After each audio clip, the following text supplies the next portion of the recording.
والصلاة والسلام على من لا نبي بعده أما بعد أعوذ بالله من الشيطان الرجيم بسم الله الرحمن الرحيم لقد كان لكم في رسول الله أسوة حسنة قال النبي صلى الله عليه وسلم سب سے پہلے مشیت کے انوار سے نقش روئے محمد بنایا گیا پھر کسی نقش سے مان پر روشنی بس میں مقام کو سجایا گیا وہ محمد بھی احمد بھی حامد بھی محمود بھی وہ محمد بھی احمد بھی حامد بھی محمود بھی حسن مرتقا شاہد بھی مشہور بھی علم و حکمت میں وہ غیر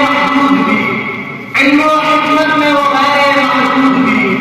ظاہراً امیوں میں اٹھایا گیا اس کی شفقت ہے بے حد و بے انتہا اس کی رحمت تقریب سے بھی ماوا جو بھی عالم جہاں میں بنایا گیا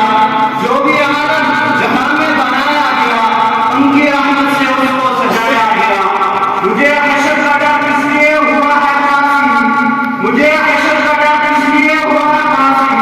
میرا آمار ہو میرا مولا ہے جس کے دامن میں جنت بسائی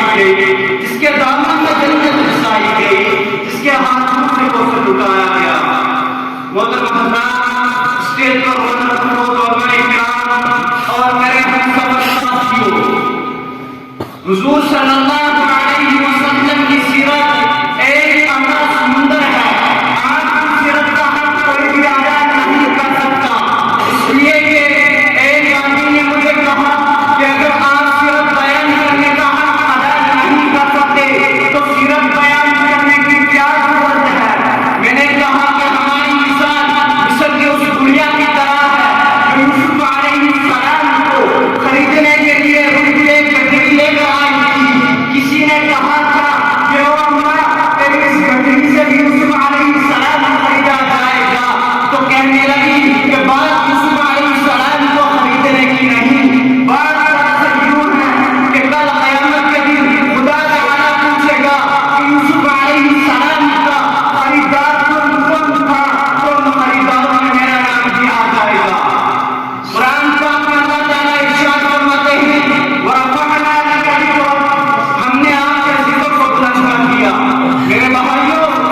نبی چلتا ہے قرآن پڑھتا ہے نبی اٹھتا ہے قرآن پڑھتا ہے نبی بیٹھتا ہے قرآن پڑھتا ہے نبی غار میں ہے قرآن پڑھتا ہے نبی پہاڑ پر ہے قرآن پڑھتا ہے نبی مکے میں ہے قرآن پڑھتا ہے نبی گلی میں ہے قرآن پڑھتا ہے نبی مدینے میں ہے قرآن پڑھتا ہے نبی بولتا ہے قرآن پڑھتا ہے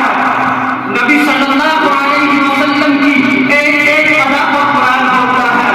محمد صلی اللہ علیہ وسلم کی ایک ادا پر قرآن پڑھتا ہے نبی مسکراتا ہے قرآن پڑھتا ہے نبی روتا ہے قرآن پڑھتا ہے نبی اولاد سے پیار کرتا ہے تب بھی قرآن پڑھتا ہے نبی اولاد کو اپنے گلے سے لگاتا ہے قرآن پڑھتا ہے نبی سجدے میں ہے قرآن پڑھتا ہے نبی مسجد میں ہے قرآن پڑھتا ہے اے محمد صلی اللہ علیہ وسلم میں نے تیری ایک ادا پر قرآن اتار دیا اس لیے کہ تو اتنا بلند تھا کہ تیری وجہ سے میں نے مکے کی گلیوں کو بلند کیا میں نے تیری وجہ سے صحابہ کرام کو اتنا بلند کیا کہ قیامت تک کوئی جوان کوئی ولی کوئی کتب کوئی اقدار آپ کے قدموں کا مقابلہ نہیں کر سکتا اس لیے کہ جو تیرا صحابی رضی اللہ تعالی عنہ بنا وہ بھی کائنات میں بلند ہو گیا میرے بھائیوں اللہ تعالیٰ نے اور بھی انبیاء دنیا میں بھیجے جتنے بھی انبیاء دنیا میں آئے کوئی نبی بستی کے لیے آیا کوئی شہر کے لیے آیا کوئی علاقے کے لیے آیا کوئی ایک ملک کے لیے آیا کوئی بستی کے لیے آیا لیکن میرے پیارے نبی محمد عربی صلی اللہ علیہ وسلم کو دیکھو میرا نبی آسمانوں کا نبی زمینوں کا نبی عرش و معلیٰ کا نبی شجر و حجر کا نبی میرے بھائیوں موسیٰ علیہ السلام نے نبی تک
واخر دعوانا الحمد للہ رب العالمین.